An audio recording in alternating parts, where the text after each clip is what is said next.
Assalamualaikum warahmatullahi wabarakatuh. Jumpa lagi dengan Jiworkshop, channel belajar berbagi belajar. Kali ini saya mengajak Anda semua untuk belajar bareng mengenai silinder blok, quarter, dan ring piston.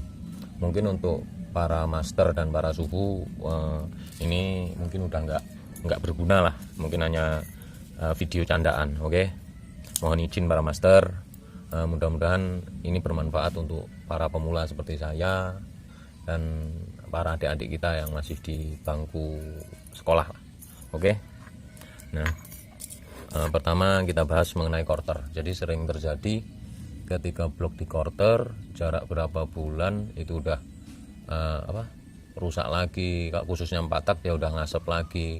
Itu yang rata-rata yang jadi kambing hitam tukang quarter. Jadi tukang quarternya jelek lah, quarternya miring lah, pokoknya yang jadi kambing hitam rata-rata tukang quarter. Nah, sekarang saya berbagi sedikit mengenai quarter setahu saya. Jadi untuk tukang quarter, tugas tukang quarter itu hanya membuat liner ini serata mungkin dan sehalus mungkin. Jadi nah ini contohnya, ini menurut saya udah halus. Nah, tapi tugas utama untuk tukang quarter itu untuk tingkat kerataan. Jadi antara bagian bawah, bagian tengah, dan bagian atas. Bagian bawah, bagian tengah, bagian atas. Dia harus rata. Kalau untuk mengukur kerataan di boring ini, kalau untuk saya pribadi, saya nggak ada alatnya karena itu rata-rata yang punya ya tukang quarter. Jadi bore gauge. Jadi kita mengukur diameter antara 3 titik. Jadi bawah, tengah, dan atas itu. Jadi rata apa enggaknya. Jadi kalau saya pribadi, saya menggunakan ring piston untuk mengukurnya. Jadi saya tempatkan di bagian bawah. Pertama saya dorong seperti ini misal.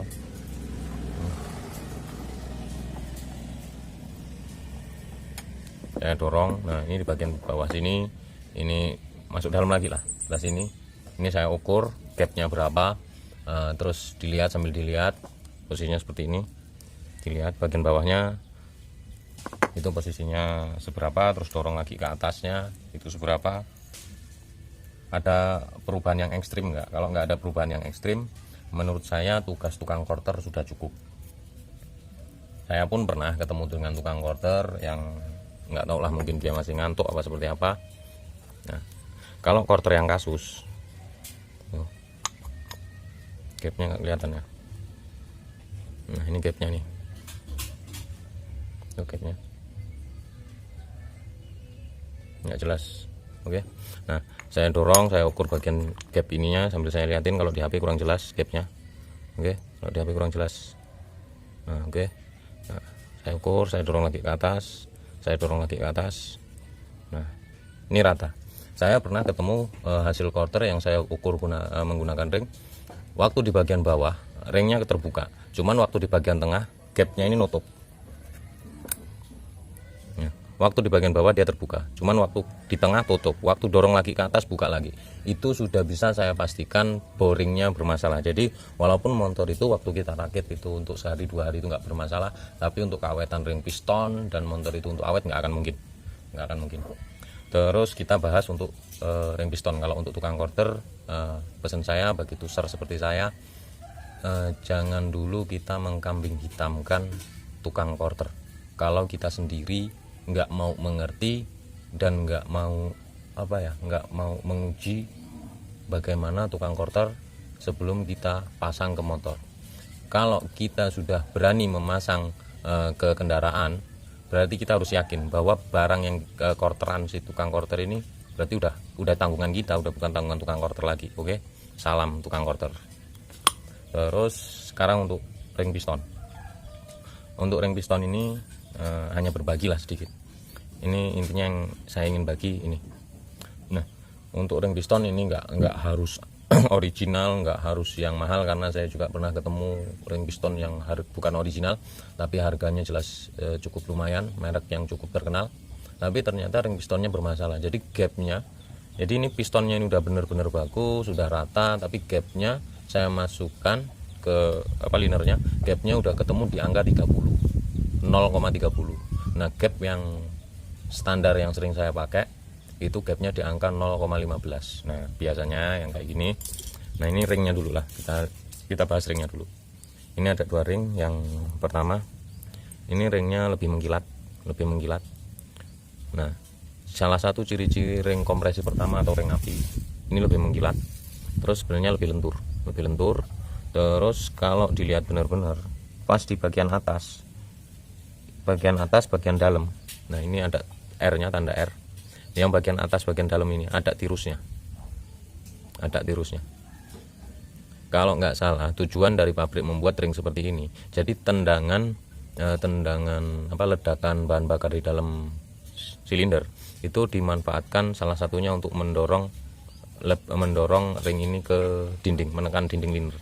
Jadi ini diharapkan untuk jalan ledakan bahan bakar itu tadi. Jadi di sebelah dalam ini ada tirusnya, yang sebelah bawah nggak ada tirusnya. Terus ring yang kedua ini biasanya berwarna lebih gelap. Terus bagian pinggirnya ini tajam semua, nggak kayak ring yang pertama, ini halus. Jadi yang bagian pinggirnya juga atas bawah ada tirusnya. Kalau yang ring kompresi kedua ini atas bawah nggak ada tirus. Itu yang pertama. Terus yang kedua, kalau dilihat benar-benar ini bentuknya bukan kok kotak, bukan, tapi agak trapesium. Jadi dia kesannya ke bawah gini posisinya gini. Jadi yang bagian bawah ini lebih lebar daripada yang bagian atas, cuman bedanya di mikro lah. Itu tujuannya untuk menyapu kelebihan oli setelah melewati ring oli atau ring cacing. Jadi kita umpamakan, jadi tujuannya untuk menyapu kelebihan oli dari ketika sudah melewati ring oli ini. Nah, mengapa pabrikan membuat seperti itu? Kita umpamakan seperti ini. Ini balok kayu, nah ini karter. Misal di sini ada kotoran, kalau kita bersihinnya posisi gini, itu susah untuk bersih, menyayatnya aja lah. Nah, tapi kalau kita posisi gini, ini dipastikan lebih bersih dan lebih rata. Nih, kita umpamakan seperti itu teori saya sendiri. Nah, kalau kita posisinya seperti ini nggak akan bersih. Tapi kalau kita posisinya seperti ini, nah ini bersih. Ini saya artikan sama lah dengan tirusnya ring kompresi kedua. Terus kalau ring oli ini tujuannya untuk menyebarkan oli ke dinding liner lewati lubang di piston. Nih, di piston ada lubangnya. Nah, terus salah satu tip untuk membuat motor Anda lebih awet lah. Jadi setelah Anda melakukan quarter, sebelum perakitan periksa dulu gapnya, karena pihak tukang quarter itu hanya mengukur ini diameter piston, terus diberikan clearance berapa. Nah, inilah lubang ini dengan clearance tertentu supaya pistonnya itu masuk, nggak jepit dan nggak terlalu lebar. Itu clearance-nya yang tahu ya tukang quarter. Kalau saya pribadi saya nggak mempelajari. Nah, untuk gap itu udah bukan tugas mereka untuk gap, karena itu dari pabrikan. Dengan piston ini kita dikasih ring ini. Nah, untuk gapnya kita ukur dulu. Nah, biasanya yang sering terjadi gapnya itu nggak ada, gapnya 0.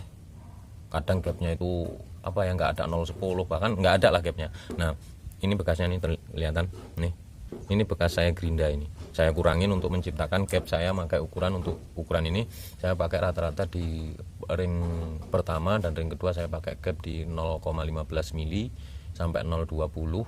Terus yang untuk ring oli saya rata-rata pakai 0,20 ring oli ini saya pakai 0,20.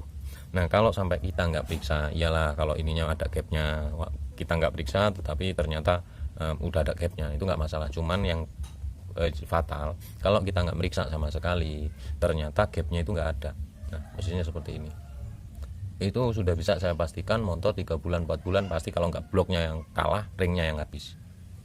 Itu udah positif rata-rata. Di sini kemakan, ring sebelah sini kemakan, sini belum, jadi kemakannya nggak rata. Dia menekan ke dinding boring ini bukan karena gaya bekasnya, bukan, cuman karena udah mentok, udah nggak bisa apa-apa. Oke, cukup. Ini yang bisa saya bagikan kali ini, mudah-mudahan bermanfaat untuk para master. Saya mohon izin untuk berbagi ke adik-adik kita, mudah-mudahan bermanfaat. Oke.